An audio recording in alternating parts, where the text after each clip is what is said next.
back in 2008 or 18. I don't know if that means you're going to only cut 35 million instead of 40 or what that's going to look like, but I'm happy to hear that. But I do know that in 2013 you voted to cut 40 million in food stamps for primarily women and children. And you defended this position by modernizing the system to reform welfare, to avoid fraud, and to make sure that the assistance goes to only those who need it.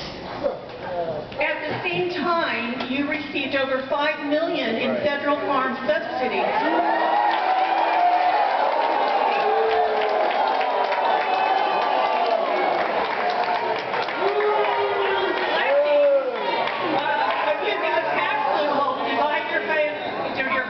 To family members, and you also use the water that you didn't grow rice, so now you can sell the water back to Southern California. Thank you. Thank you.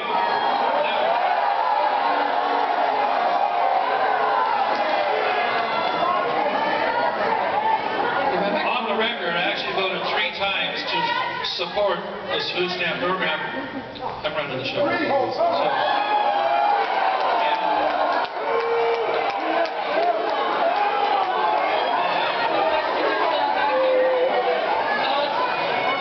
Sorry, we're tricking you. We have a man who's disabled, so we're right here in the back.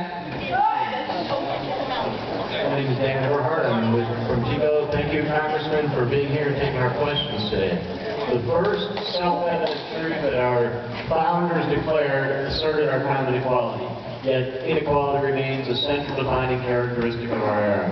One glaring example is the astonishing rates with which people of color are incarcerated, and that's only those who are lucky enough not to be killed by police while slightly less supposedly large assessment problem, however, can be found in income inequality. The gap between the rich and everyone else has been growing markedly by every major statistical measure for over 30 years. From 1970 to 2010, while income declined for almost everyone, the share of total market income going to the top 1% more than doubled. The share going to the top 1/10 of 1% more than tripled, and for the top 100th of 1% it nearly quintupled.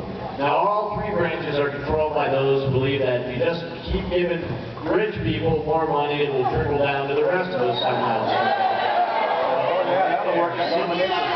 Some of us have been waiting around since Reagan for a little bit of that extra and trickle back. My question is, how will you keep these folks, your friends and colleagues, from shoveling all the wealth into the pockets of the rich and reverse the trend of inequality that we've been suffering so long?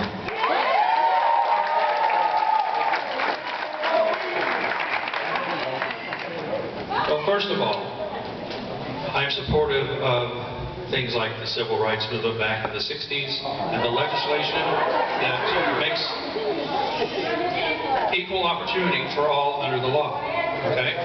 That might entail equal pay for women in the workplace. It does. The legislation is separate legislation as well as the civil rights. And so we work for them. That's untrue. So actually Republicans more strongly supported the legislation for the Civil Rights Amendment back in the 60s. We are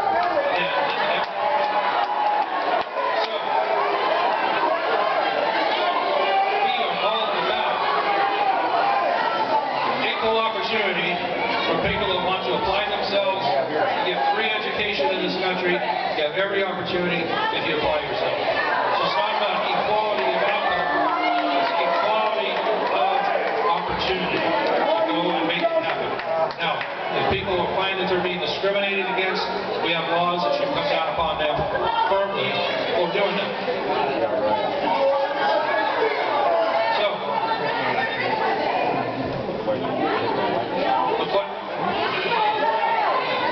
the question is equal opportunity for everyone. If that law is being violated that don't provide for that equal opportunity, the prosecution needs to happen. So, let's go to comments.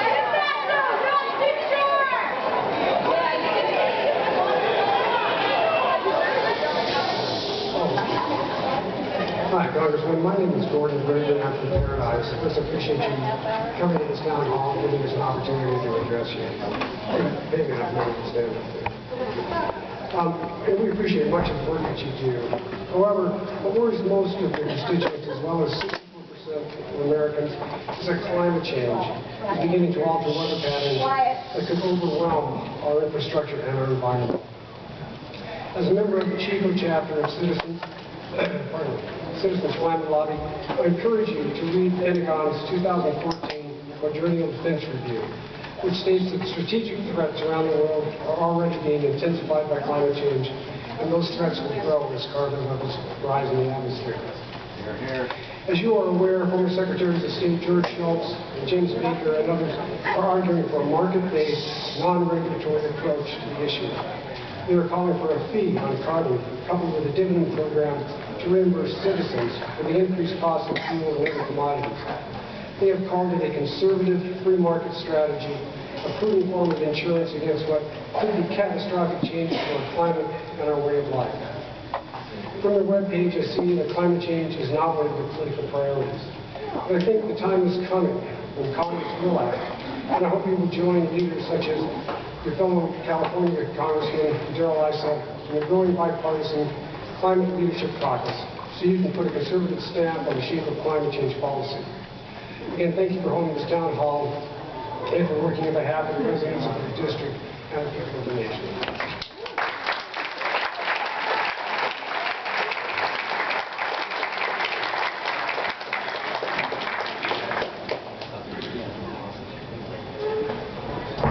My name is Michael Pollard.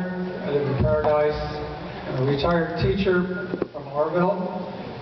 After 17 years teaching in Oroville for Thermalito and Oroville Adult School, I also have 18 years of employment covered by Social Security.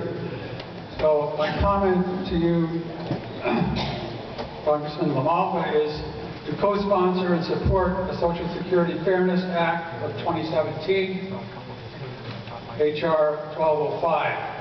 I get approximately 40% of my Social Security retirement because I'm also a retired teacher.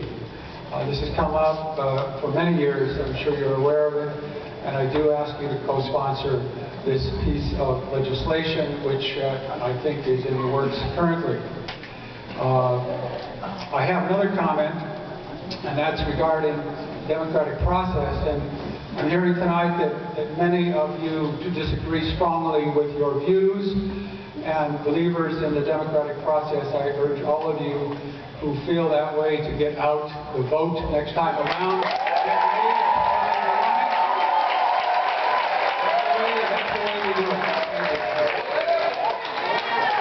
Thank you.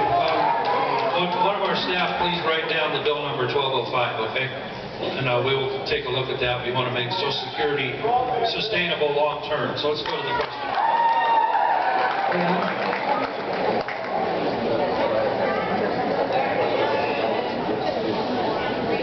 Hello, my name is Donna Levitt. I live in Nevada City.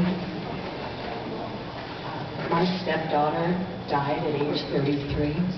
She was a single mother of 3. She was a low-income worker who worked for an employer who did not provide health care. She went to the emergency room one day with a terrible headache. She was sent home and she died that night. Had this been a few years later, she would have been eligible for the Medicaid expansion, and she would have hopefully received an MRI and the health care that she needed. I urge you to reconsider your position.